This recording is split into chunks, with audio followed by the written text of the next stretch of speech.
I used to teach high school, and I wanted to teach freshman level English because I wanted to be the buffer between middle school to high school to help get them introduced and kickstarted well. And what I realized was I was getting to these students entirely too late. By the time that they had showed up to my classroom, many of them had already made a conscientious decision on whether or not education was going to be valuable for them or not. You know, like when it comes to the X's and O's of learning the stuff, like that's not the difficult part. Most teachers can do that. It's the classroom management. It's the interpersonal nature of getting to know a student and helping them find a moniker of value in what they're gaining from their time in the classroom. And I feel like that's where so many of them got robbed, was they lack the personal aspect of what this educational experience could be for them. I think a majority of teachers desire for their students to learn how to pass these, state standardized tests and to make sure that they, get passing grades, but the role and the position requires so much more than that. So their lack of preparedness academically is more so a result of their lack of emotional engagement with their educational experience. I think the biggest contribution to students underperforming is not being at the student's level. We need to see, okay, where is this student? What do they need? And let's start where they are. Let's not give them this generic curriculum and say, hey, you have to do this or else we're going to forget you in a few years. I think we just need to see where that student is coming from, because they're the reasons we're getting money. They're the reasons teachers are paid, administrators are paid. We're getting money for the student. So we need to do it for the student, not what we think the student should be doing. I remember once I went to my counselor and said, hi, can you please put me in an AP English course? I've already got rid of my English development classes, like I'm good, I passed the test. First thing she says to me, you're not gonna do well in that class. Take a lower class. What does that do to me? That makes me think, dang, after months of fighting, after months of studying and trying to get rid of these English development classes, I get told by a counselor that I can't handle higher challenging courses. That's for me to decide. That's for me to work my butt off for. So how can a counselor just tell me that? And the thing is, for me, I had to fight it. But there's so many peers who look up to these people for direction because they don't have a sense of direction coming from their households or maybe from their peers.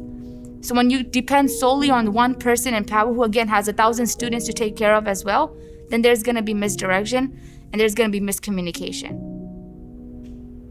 And this is just a small demographic. There's tons of other students that come to these schools, zero resources, zero trainings for maybe teachers or anybody to really understand these students, and also zero support from the board that is hired to support us. I know a lot of people in our community, financially they aren't in a great situation, and so some students don't have a ride to school. I know this one girl, she walks 30 minutes just to get to school. She doesn't have a ride or any form of transportation. And so I feel like just these little things, like having to walk 30 minutes each day to school, it's just, at one point I feel like someone might be like, is it worth all this effort, They just kind of lose motivation in school, or they have other things to focus on trying to make money for their family. And so school doesn't necessarily seem like a priority for them. A lot of people don't have access to the things that I do right now because I am very privileged. I am able to take community college courses, and I know a lot of people in my district aren't able to have that. And it's really saddening to know that they have the same dreams and aspirations as I do, or like something extremely different, and they need to go through the education system to get that. And sometimes they can't do that because there are barriers that obstruct them. And when that happens, it affects the society around them, it affects the economy around them, and affects them in general as a person. Schools that have a high number of students in poverty, and what really drains on the staff is because we have more to do than just teach them the academics. So when we're spending the energy, even during the time of school closure, we had to be considerate about food. We had to go from breakfast and lunch, and then they added on dinner so they can have the meals. And then we had to be considerate about some families were not able to get to the school. So they had common spaces around the city for them to go to. And all of this takes more resources, more energy, more time, away from just the academics, as opposed to schools where half the parents may be, in therapy themselves and they can afford it and all of this. So their kids are getting that extra support that they need. And so where you have a high concentration of poverty, you have a high concentration of needs outside of just academics. So before they're ready to sit and learn and hear what we're trying to pour into them, there are some needs that we have to put energy into meeting. And that's why we continue to get some of the outcomes that we get. And some of the kids rebel against the learning institution because they can see and feel that they're not appreciated. So the piece of advice I'd give to community leaders and community members would just be to listen to the students, to listen to the people that they serve. And once they do that, they'll be able to know what problems to solve and what problems to mitigate, because having an open mind and having open ears towards the voices of the students and the entire community that they serve, they'll be able to solve a lot of things. Wow, $400 million come into our county. That is amazing. I definitely believe we need more mentorship groups. I definitely believe that we need many grants for organizations, nonprofits, because sometimes you can just kind of have meeting after meeting and nothing gets done. So it's good when you have programs that are getting things done, that want to acknowledge these literacy gaps, that want to acknowledge these disparities, that want to acknowledge these inequities and be able to make a change in our community. Let's support the students. Let's support the parents who are home with these students. I think if a parent is educated, they're able to help their student more. But I would also recommend really invest in the youth. And that's more than just using this $400 million and said, okay, here, disperse it. Really invest in the youth. And that also means investing in the teachers as well. Because if you have teachers who really care about their students, that's going to be reflected through the resources you give to the teachers as well.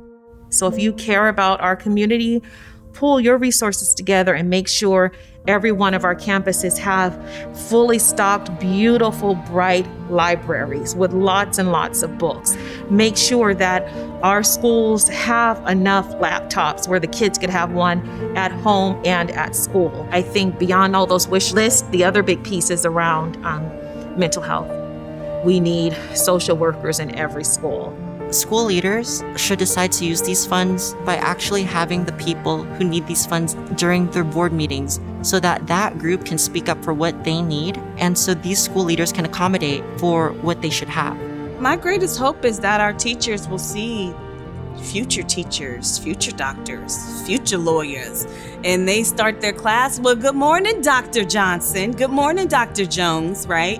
And they pour into them. So then our children already grow up in kindergarten. They come around knowing who they are. They come in knowing that they're confident, that they can succeed in whatever they try to do.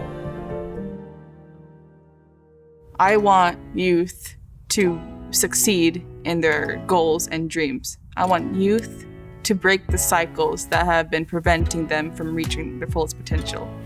I want youth to explore the world and see and learn all that they can. And then finally, I want the youth to come back to San Joaquin County and help and raise the community that once raised them. On a community scale, the only way that can really happen is through people in power, higher ups, people in politics who can try to give them resources that they need to try to give these communities what they need so that they can function better. Don't just come and donate to our bake sale. Don't just come and just tutor one kid. Don't put it all on the backs of us at the schools, because they're coming into the doors with more than we can honestly handle. And so we need to all work together. Their parents need help. And so I'm looking at this room of volunteers and saying, Strap up your boots, step in the door, and get ready to work with us. Don't keep fighting us. Don't keep telling us how much we're failing the kids. You don't know what it's like until you're in the room.